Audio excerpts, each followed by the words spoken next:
Can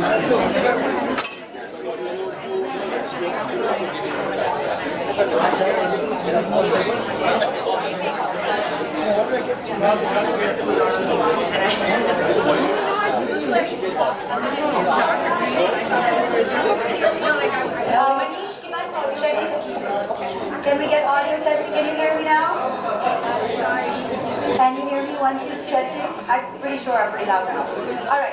So one big request from this audience today. I see a lot of warm, happy energy, a lot of emojis. I need everyone to throw all your love at us because we're here to celebrate Koel Purie and her amazing novel. Let's hear it for Koel. And we have to give a huge round of applause. That's okay, you must clap for yourself. You must clap for yourself. And a big warm welcome to Suhana. Thank you so much for being here today.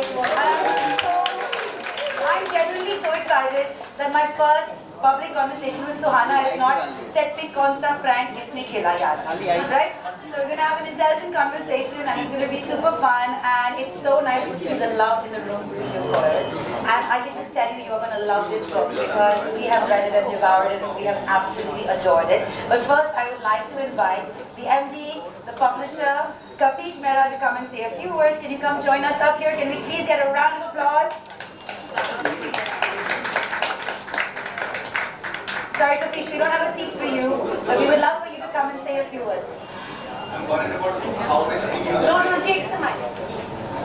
Problem solved. There you go. Can we give him a round of applause, please? Thank you.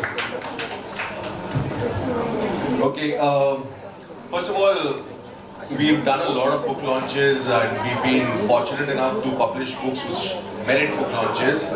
But I haven't seen in the last 17, 18 years of my career a book launch like this because like Mali mentioned, the energy, the love, the warmth, it almost seems like the birthday party of the most popular girl from the class. So, you're not wrong.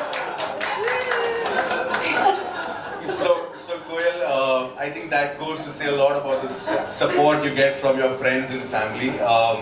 Needless to say, it's been wonderful working with Koel. I didn't know her from Adam.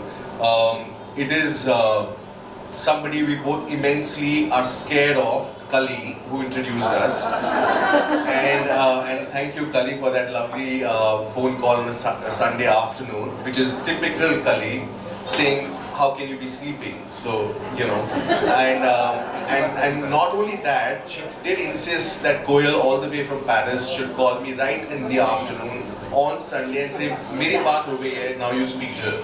So that's Kali for you, and I'm just taking, because there's a few chances in life you get where you can take on both the sisters in a public forum together.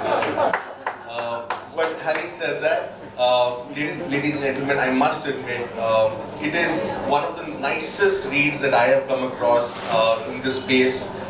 It is not very easy to weave in multiple protagonists, and the way Koel's been able to do that seamlessly is really credit to her writing style, and I wish her all the very best. I'm not only sure that it will be a success tonight, but I'm very sure it will be a success even for many weeks to come after this. So all the very best. It won't be invisible anymore. Yes, thank you so much. All right, now we're going to have a conversation about this book and we're going to try not to leave you out of the multiple conversations we've had discussing the characters because we're so deeply invested in them. But I promise you when you buy and read this book, you will be too.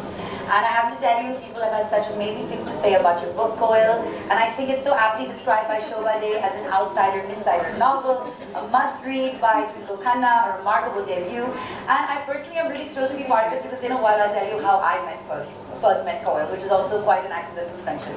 She doesn't even remember the story, by the way, so it's kind of amazing. All right.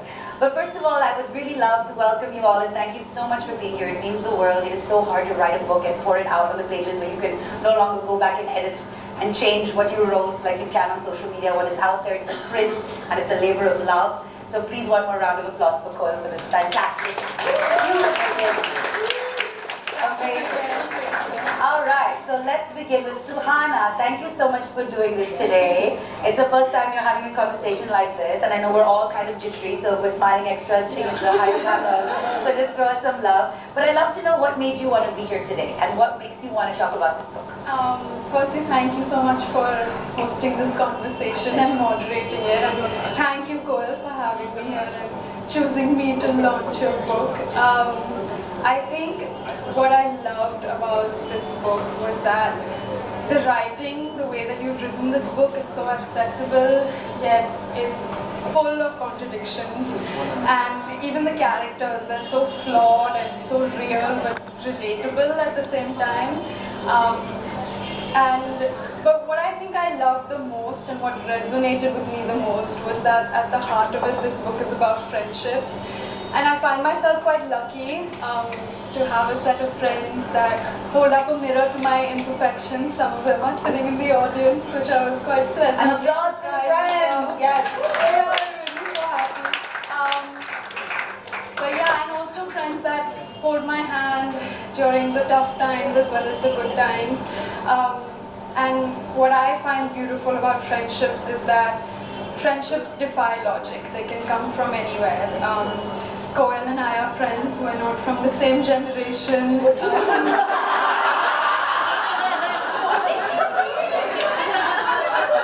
Sorry. Ignore that one. Okay, we're not from the same city. But we're still friends. I don't know how, but we're still friends. And yeah, that's why I'm so thrilled to be here and doing this with you. I love it. Absolutely amazing. So, Koel, just before we get into the meat of it, right? Let's tell everyone, what is this book about? Clearly Invisible in Paris. What is this book about? Who is it about? Why did you write it? Yeah, okay. So, three of us have been so involved in digging deep and like analyzing and breaking down all these texts and really being self-indulgent like that. Please show them how many notes there are in your book. Yeah, not going. So, but I just want to simplify it and not ruin any spoilers. So just that when we get into the depth of the conversation, you can actually follow. So it's called Clearly Invisible in Paris. And no, it's not a memoir because I'm not invisible ever anywhere. Okay? So, although this is the point, I have lived in Bombay, Delhi, London, Tokyo. But when I moved to Paris, I felt completely alienated. Like I was like, okay, it's just a question of language. I come from Delhi, the Delhi snobs. I know how to deal with Paris, no issue. And it's just a matter of time, I will get in. Like continuously till date feel like an outsider. It is the most alienating city. It is a city of polarity, which is why I also love it as a writer. It is at one end, the most egalitarian society, and yet the most divided city. We see that in the riots, we see that everywhere.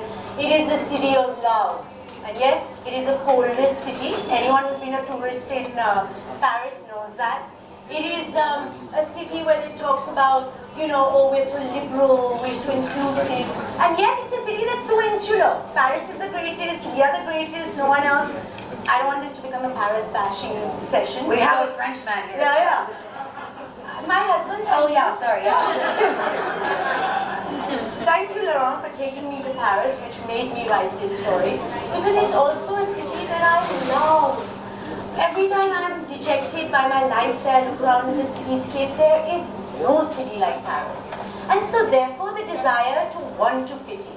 And it wasn't just me, everyone that I was meeting around me had a similar story to tell. Like amazing, fabulous women, men, who were all just trying to fit in. We were outsiders.